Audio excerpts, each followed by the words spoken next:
My name is Lauren Bennett, and I am 33 years old. I had driven down to the old house in Savannah, expecting nothing more than 2 quiet days of fresh paint on the upstairs window frames, and maybe finally getting that stubborn back door to close without a fight. The place had been in the family for generations, the kind of historic home that looks charming in photos, but costs more in upkeep than most people realize. I liked it that way. It felt honest. I was standing at the kitchen sink rinsing out a coffee mug when I heard the voices coming from the parlor right next to it. The door was only half shut. My father's tone was low and tight, the one he used when he wanted to sound reasonable while making sure everyone knew he was in charge. "We can't post pictures of it looking like this," my father said. "People will talk. The account exists for exactly these situations." My stepmother answered, her voice just as quiet but sharper around the edges. "Lauren never contributes enough to actually keep things up to standard. If she cared about how this family looks to everyone else, she would step up without being asked." I froze with the mug still in my hands. The account was the small family maintenance fund we had all agreed to contribute to years ago. I had been transferring money every month without complaint, telling myself it was for the roof, the foundation, the things that actually mattered for keeping the house standing. Apparently, it was also for new landscaping and whatever else would photograph well for the occasional social media post my father liked to make about family heritage. I set the mug down carefully so it wouldn't clink. Part of me wanted to walk straight in there and ask what exactly they thought they were protecting. The larger part of me stayed where I was listening because I had learned a long time ago that the quiet arguments always told me more than the loud ones. A car door slammed outside. Then another. I heard my stepsister's laugh, bright and careless, and my cousin Robert's deeper voice answering her. They had all shown up without warning. What was supposed to be my solo weekend had turned into a surprise family visit before I even finished my first cup of coffee. By the time everyone came inside, the argument in the parlor had stopped like it had never happened. My father greeted me with the same tight smile he always used when he needed something. My stepmother kissed the air near my cheek. My stepsister dropped her overnight bag on the floor like she expected someone else to pick it up. My cousin Robert gave me a quick, slightly apologetic hug and asked how the drive had been. We ended up at the big dining table for breakfast, because that was what you did in this house. The table had been in the same spot for 50 years. The chairs still creaked in the same places. My father sat at the head like he always did, even though the house wasn't technically his anymore. He cleared his throat after the eggs were passed. "I was thinking we could put together a small open house while we're all here," my father said, looking around the table like he was making an announcement at a board meeting. "Nothing huge, just enough people to show the place off properly. The garden's finally looking decent, and it would be good for everyone to see the family still takes care of what it owns." My stepsister nodded immediately. "We could do a little photo thing too. The light in the front room is perfect in the afternoon." My stepmother reached for the coffee pot and refilled her cup without looking at me. "It would be nice if everyone contributed this time. Some of us have been carrying more than our share for years." The words landed exactly where she wanted them to. I felt the old familiar heat rise in my chest, the one that always came right before I either gave in or said something I would regret. I kept my voice even. "I already sent what I could for this quarter," I said, "and I have work deadlines I can't move. I came down here to get a couple of things done on the house, not to host a party." My father set his fork down with deliberate care. "Work deadlines. That's convenient." He let the silence stretch just long enough for everyone to feel it. "This house has been in the family longer than any of us have been alive. Keeping up appearances isn't optional if we want people to respect what we have." My cousin Robert shifted in his chair, but didn't say anything. My stepsister looked down at her plate. My stepmother smiled, the small, satisfied smile she wore when she knew the conversation was going exactly where she had steered it. I took a slow sip of coffee that had already gone lukewarm. In my head, I was already listing every time I had quietly covered a repair bill or driven down on a random weekend because someone mentioned the gutters needed cleaning. None of that had ever been enough to buy me the right to say no when they wanted something bigger. Our neighbor, Clara Thompson, knocked on the back door right then carrying a plate of banana bread, like she always did, when she saw extra cars in the driveway. She stepped inside, took one look at the table, and her smile faltered for half a second before she recovered. "I didn't realize you had company," she said. "I can come back later." My father waved her in like it was his house to invite people into. "Stay, Clara.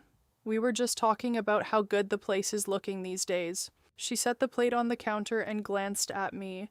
Something in her expression said she had heard enough of the tone to know this wasn't a relaxed family breakfast. She didn't push. She just asked if the upstairs window had finally been fixed and told me to let her know if I needed an extra pair of hands with the trim paint.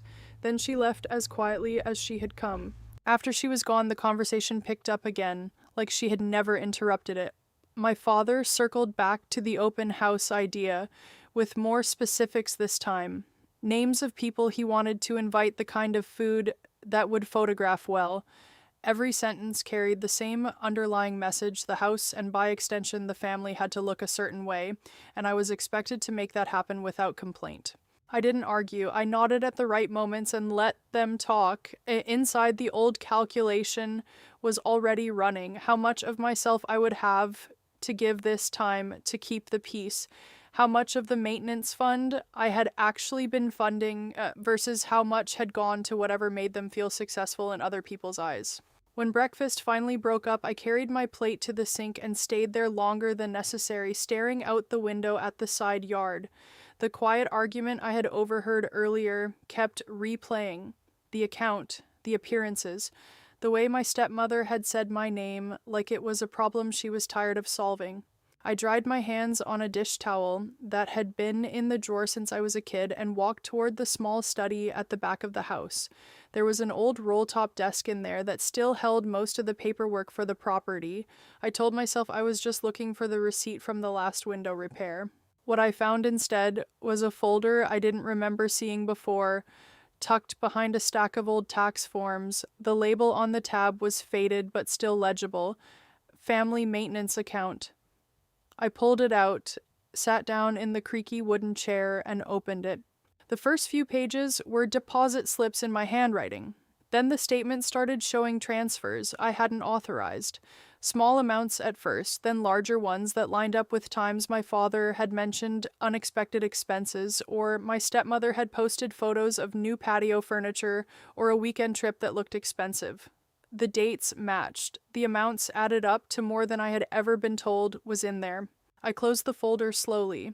My hands were steady, but something inside my chest had gone very still. This wasn't just about one open house or one weekend. This was years of careful, quiet redirection, coordinated, deliberate, all to keep the version of our family that existed in other people's minds looking intact. From the front of the house, I could hear my father's voice again, already on the phone, with someone laughing the easy laugh he used when he wanted to sound generous. My stepmother's voice answered from the parlor, low and satisfied. My stepsister was scrolling on her phone, probably already picking out outfits for the photos. I stayed in the study with the folder in my lap. The house felt different now, not bigger, just more honest. The cracks had always been there. I had just been the one expected to keep pretending they weren't. Outside, our neighbor, Clara Thompson's back door opened and closed. She was probably watching the street the way she always did, noticing everything without needing to be asked.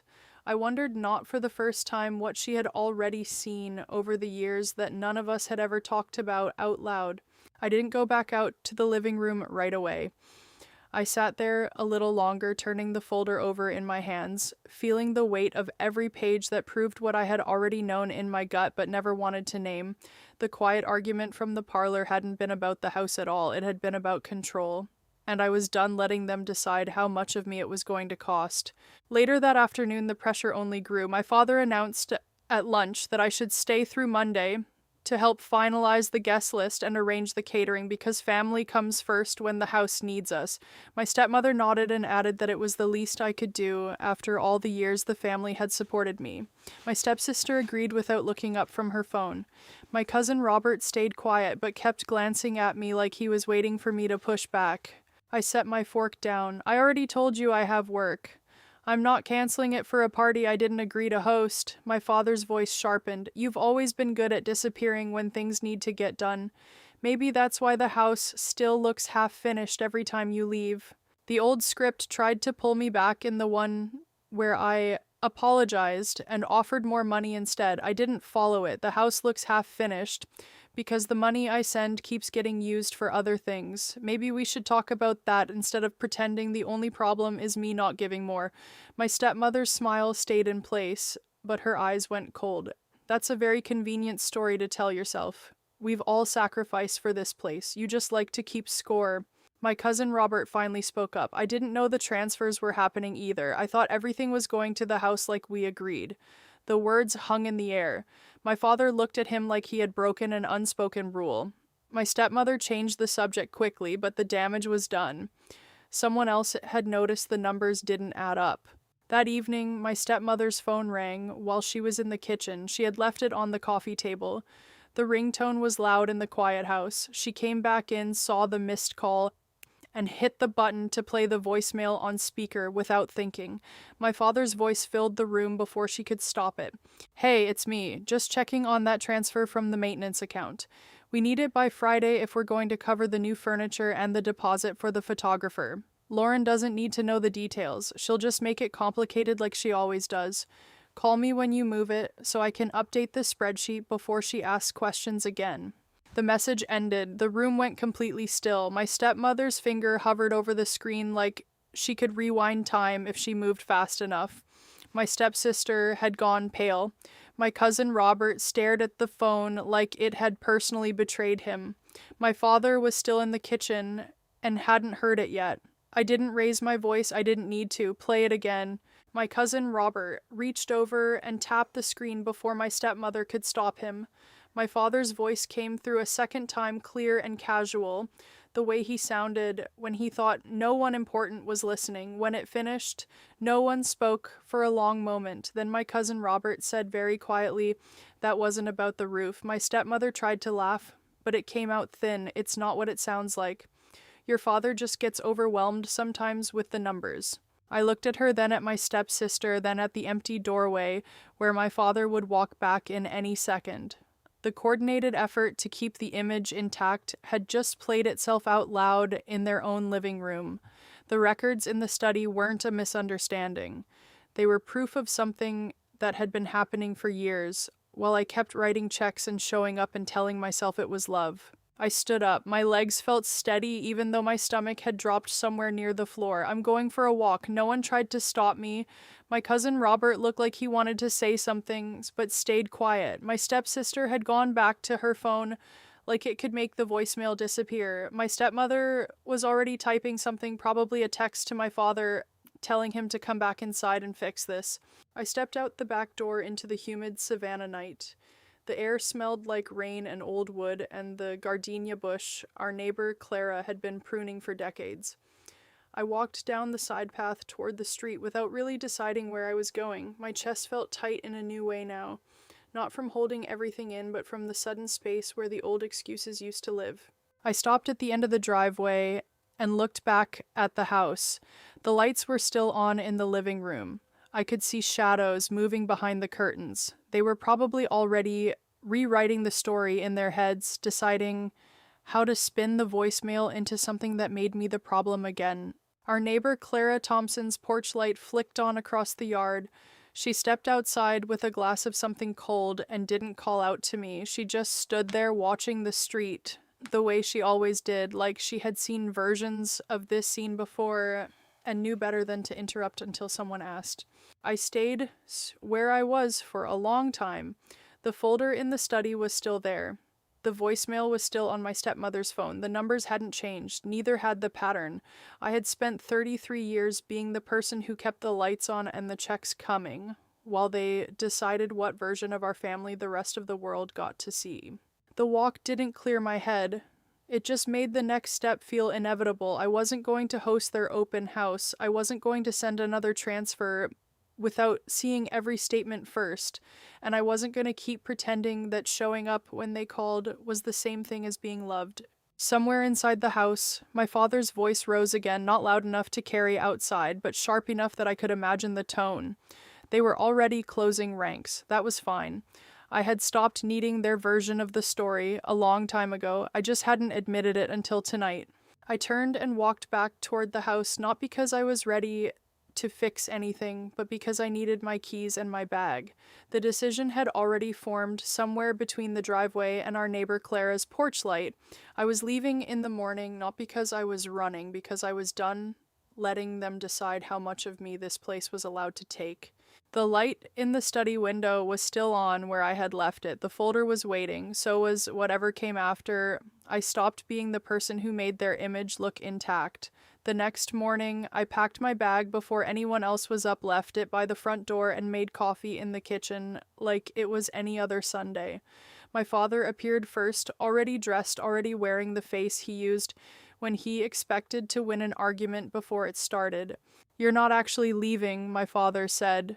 It wasn't a question. "I am," I answered. "I told you yesterday I have work." He stepped closer, lowering his voice the way he did when he wanted to sound reasonable and threatening at the same time. "This family has given you everything. The least you can do is stay long enough to help us keep what we have. You've always been selfish with your time, Lauren. Don't make it worse by running off now."